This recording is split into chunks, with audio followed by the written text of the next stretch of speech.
হয়েছে, কিছু এখনও বাকি আছে। কারণ ওনার শারীরিক অবস্থা আপনারা আগে থেকেই জানেন যে উনি actually liver disease, kidney disease এবং হৃদরোগের সমস্যা, সেই সাথে ওনার দীর্ঘদিনের অস্টিওআর্থ্রাইটিস এবং rheumatoid arthritis, diabetes, blood pressure, এগুলো তো আছেই। সেইগুলো নিয়েই ওনার যে শারীরিক দুর্বলতা, এটা বেশ একটা কমপ্লেক্স সিচুয়েশন। যেখানে সবসময় কিছু না কিছু আমরা সবসময় পরীক্ষার কথা বলি, কিন্তু পরীক্ষার কোনো শেষ, আজকে যেটা মনে হবে যে শেষ, কালকে আবার মনে হয় যে নতুন একটা কিছু করা দরকার। কাজে ওনার শারীরিক অবস্থা সত্যিকার অর্থে আমরা বাংলাদেশের চিকিৎসকরা যে চিকিৎসা ওখানে দেওয়া হচ্ছিল, আলহামদুলিল্লাহ সেই চিকিৎসার ব্যাপারে এখানকার চিকিৎসকরা সবাই খুবই ভূয়সী প্রশংসাও করেছে এবং একমত।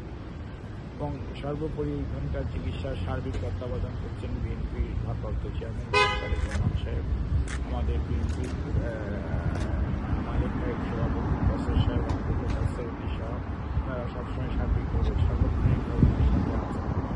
আমাদের যে মেডিকেল টিম, ওনারাও সার্বক্ষণিকভাবেই আমাদের এখানকার যে মেডিকেল বোর্ডের যে প্রায় 8 জন চিকিৎসক আছেন, তাদের সবার সাথেই আমাদের চিকিৎসকদের সংযোগ আছে এবং তারা টাইম টু টাইম আমাদেরকে ব্রিফ করেন। এবং এখানে নোয়াখালী মেডিকেল টিমের মধ্যে মামুন উপস্থিত আছে, অন্যরা এখানে আজকে নাই।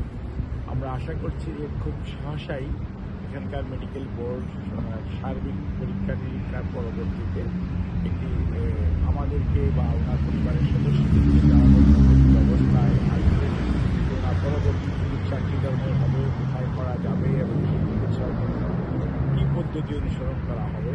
তবে সর্বোপরি ওনারা যেটা বলেছেন সবসময় মনে রাখতে হবে, ওনার এতগুলি অসুস্থতা দীর্ঘদিন যাবৎ বিভিন্ন কারণে হয়েছে, সেটা আর বলার অপেক্ষা রাখে না। আমরা দীর্ঘ সময় বলেছি, কিন্তু ওনার বয়স এবং সব কিছু মনে রেখে আমাদের মনে রাখতে হবে যে সর্বোচ্চ ভালো চিকিৎসা ওনাকে দেওয়ার জন্য ওনারাও চেষ্টা করছেন, আমরাও যেমন দেশে চেষ্টা করেছি।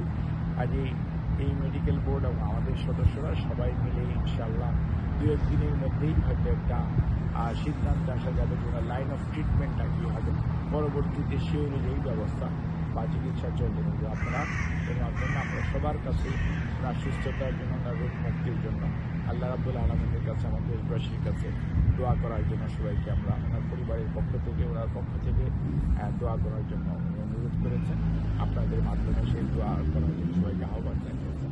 আচ্ছা স্যার, আপনি একজন চিকিৎসক হিসাবে কি মনে করেন ওনাকে স্থানান্তর করতে হবে অন্য জায়গায়, যেটা আমরা শুনেছিলাম যুক্তরাষ্ট্রে যাওয়ার বিষয়টা হচ্ছে কি, আপনাকে আমি বলি যে অ্যাকচুয়ালি নির্ভর করবে এটা মানে শারীরিক অবস্থার উপর। আমরা এক সময় চিন্তা করেছি ওনাকে কোনো অবস্থাতে স্থানান্তর করা যায় না, সরকারও প্রতিবন্ধকতা ছিল, প্রতিক্রিয়া ছিল, করা যায় না। কিন্তু আলহামদুলিল্লাহ একটা পর্যায়ে এসে আমরা আজকে লন্ডনে ওনাকে নিয়ে আসতে পারা গেছে।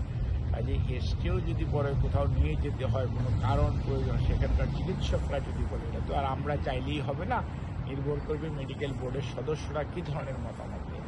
ওনারা যদি মতামত বলেন যে না it is possible, year is alright, ওনারা যদি বলেন যে না অন্য কোথাও যেতে হবে, তখন স্বাভাবিকভাবেই সবাই মিলে এই সিদ্ধান্ত নিতে হবে। সেখানে যেতে বললেই তো হবে না, ওনাকে ট্রান্সফার করা যাবে কিনা, নেওয়া যাবে কিনা, শারীরিক সুস্থতা কতটুকু আছে, অনেক কিছু বিবেচনায় নিতে হবে। ধন্যবাদ আপনাকে। Thank you.